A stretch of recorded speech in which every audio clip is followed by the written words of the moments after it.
All right, well, we're going to begin with that battle over the committee investigating the January 6th assault on the Capitol. House Minority Leader Kevin McCarthy calling the House Select Committee a sham after Speaker Nancy Pelosi confirms she will not reconsider her rejection of two Republican appointees. White House correspondent Mary Alice Parks joining us live from the Capitol, where she is talking about that. Also, while we monitor those live pictures at the White House, waiting for the president to step into the room and sign that bill regarding crime funding and fines that will go towards help of victims of violent crimes. Let's talk about why you are on the Hill right now, Mary Alice, and that is McCarthy has vowed to launch a separate investigation to answer why the Capitol was ill-prepared for that riot that we witnessed, something that they've blamed on Nancy Pelosi. So are we going to see two investigations now?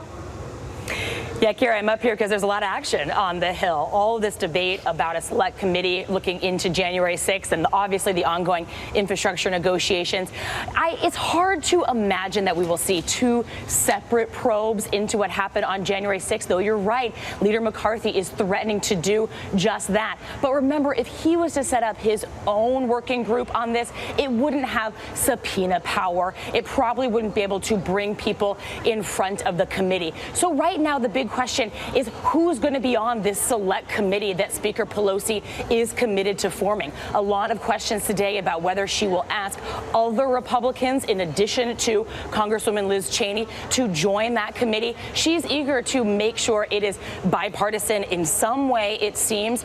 And Liz Cheney today was telling us that she's really hoping the Speaker will add more Republicans to the committee. But that committee is not slowing down despite the back and forth about who exactly will sit on it. It's planning to hold its first hearings next week. Right, and a couple of congressional investigators are already talking about having the former president in their sights. What do you know about what exactly they want to hear about when it comes to Trump and decisions that he did not make while the Capitol was under siege? I think exactly that. I think you said it exactly right. They want to know what he was doing that day. They want a detailed tick-tock of the conversations that he was having, who he was talking to, who he was not talking to, who was reaching out to him, who he was listening to. And of course, that means there could be Republican members of Congress that are asked to testify. And that's what we will continue to track. And it's one of the big questions that everyone's asking. Is that why Republicans backed out of their support of this? Are they fundamentally worried that they might be asked to testify? We know that Congresswoman Liz Cheney, a Republican, obviously, has said they should very much be prepared to take the stand, to go under oath and answer tough questions about what they know that day, knew was happening that day, about their conversations with the former president that day. I think that that's the crux of this. Republicans are worried about having to answer questions under oath, and they're worried about which questions might get to the former president and his family. Well, we will be there, and I'll be there as well on the Hill following that select committee hearing all day next Tuesday. It'll be interesting to see how that goes. And also, too, if we hear from Capitol police officers, apparently they may be the first to talk. So we'll follow that. Meanwhile, let's take you back to those live pictures. Mary Alice, thanks for staying with us here. We are waiting for the president to step up. No live pictures at the moment, but we will go to it when we have it. The president there at the White House getting ready to step up to the mic. A full crowd in the room there. He is going to sign that bill into law that will open up more funds for victims of violent crime. Let's talk more about what he's about to do and the reality of the impact that it could have. Yeah, he wants to give states more flexibility to get dollars out the door. He wants victims of violent crime to not have to worry about bureaucratic red tape before they see funds. And especially after this last year, we've heard a lot about local and state governments that are worried about their budgets, worried about their bottom line. So he's saying, let's make sure there's not issues with states having to match federal funds. Let's make sure that, like I said, more dollars out the door to victims here. You know, this press conference and this bill signing is interesting in its timing.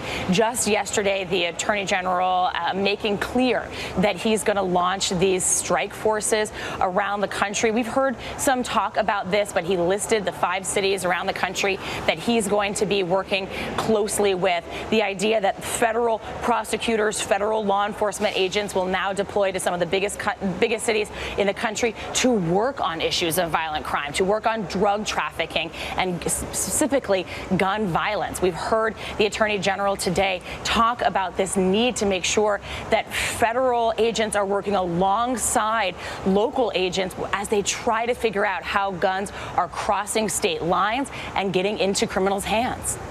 Well, and we talk about how crime is on the rise across the country, and it's happening, Mary Alice, right in the middle of all these efforts to defund police. And now, as we wait for the president to sign this bill into law that will create more funds for those that are victims of violent crime, I mean, it all seems to mesh together in what the president is trying to do, and that is to stand by his platform when he was running for office to get tough on crime. Yeah, and he faced tough questions just yesterday during that town hall about whether Democrats are still arguing to defund the police. You hear him get defensive when he gets questions like that. He says, I've never said that. I don't stand for that. The police and police unions know where I stand. You know, and you heard him say that police are having a tough time right now. It's tough to recruit. It's tough to retain officers. He said that they need more money, more budgets, bigger budgets to hire more staff, to put more cops on the beat, but to make sure they're doing that smartly. He talked about the need for community policing and for police departments to be able to hire different kinds of experts so that not every call is met with the same force. But this is a really tricky issue for Democrats. They're trying to navigate a conversation about smart policing, different, more modern policing, more transparency with police departments, while also this moment, like you said, where crime is surging and they know people are nervous. People want to make sure that their community has the police officers they need and that there is someone that's going to show up if they call. Mary Alice Parks there from Capitol Hill. Thank you so much. Hi, everyone. George Stephanopoulos here. Thanks for checking out the ABC News YouTube channel. If you'd like to get more videos, show highlights, and watch live event coverage, click on the right over here to subscribe to our channel. And don't forget to download the ABC News app for breaking news alerts. Thanks for watching.